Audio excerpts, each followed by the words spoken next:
Hey, fatty. Dietary fat is causing cancer, not sugar. Fat in your diet, you fat pig. Cancer is a metabolic problem. It has nothing to do with sugar, all right? Sugar feeds some cancers. Who cares? It doesn't even matter, you idiot. There's sugar in your veins all the time.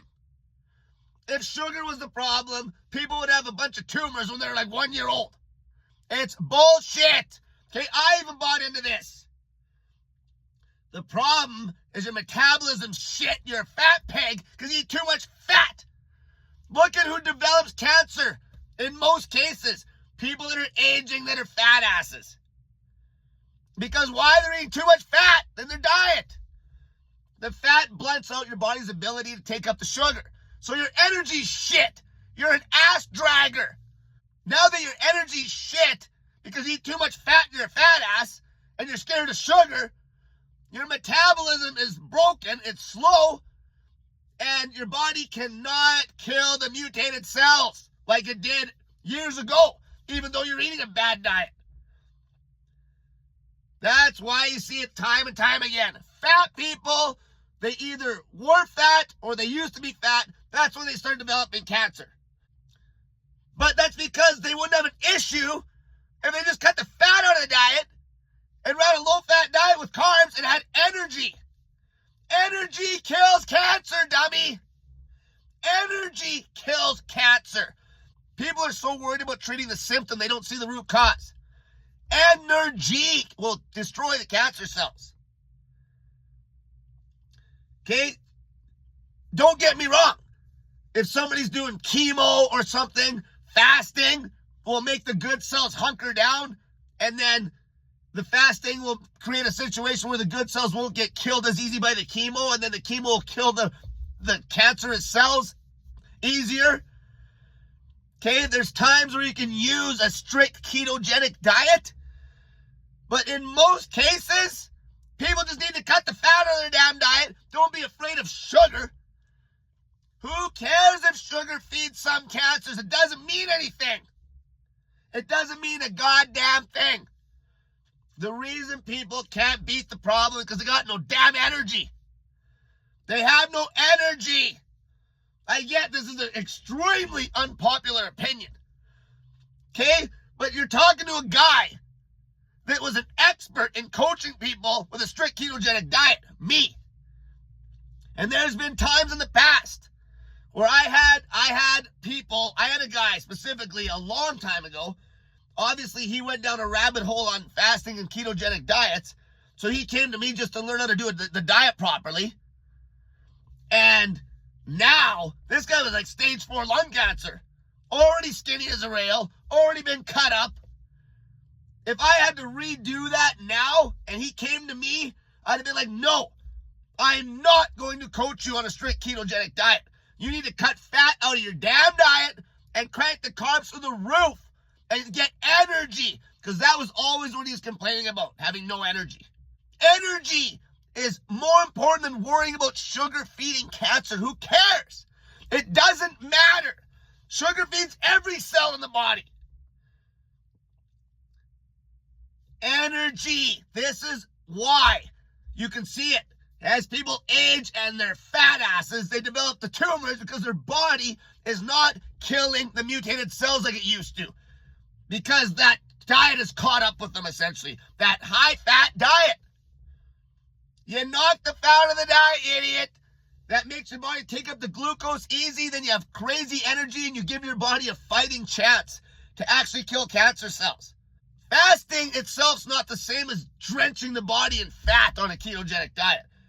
You're using the body's reserves when you're doing a pure fast. It's a different result than trying to starve out cancer with a strict ketogenic diet, but you're still just drenching your body in calories. In the past, I've used that therapy to help people. If there's anybody on the internet that you should be listening to about this, it's a guy that used to use that protocol. Did I get results? I did get some results. But it was mostly because of the weight loss. But then a lot of people would rebound back to a dirty diet. If they would have just cut the fat out, they would have been high energy, and they would have started killing mutated cells. It's a metabolic issue. It's not about sugar, you idiot. It never was. It never was. Even the hospitals, people are always bringing up the hospitals. Yeah, they're making a big mistake feeding these old people Ensures. You ever look at what's in Ensure?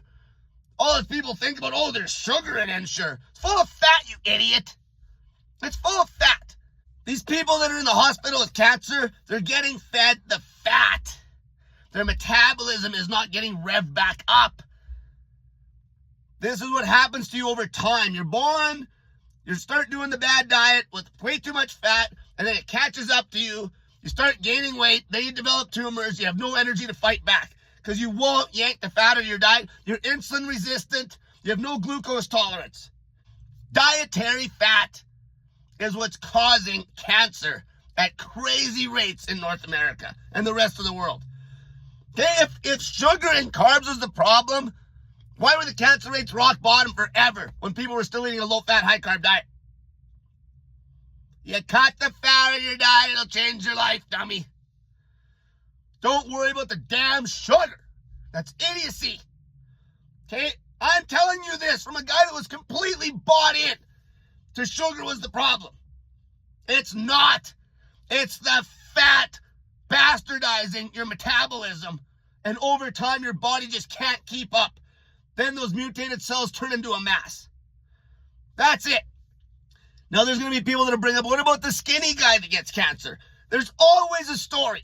I've seen it where those guys, it's crazy stress. They drink piles of coffee. They get no sleep. So it's a sleep issue. It's a stress and sleep issue. They might be running a deficit on their food or stay at maintenance and they're slim, but they're not sleeping. Okay? They're not sleeping. If you're not getting a good sleep, you're never going to heal anything. That's another thing.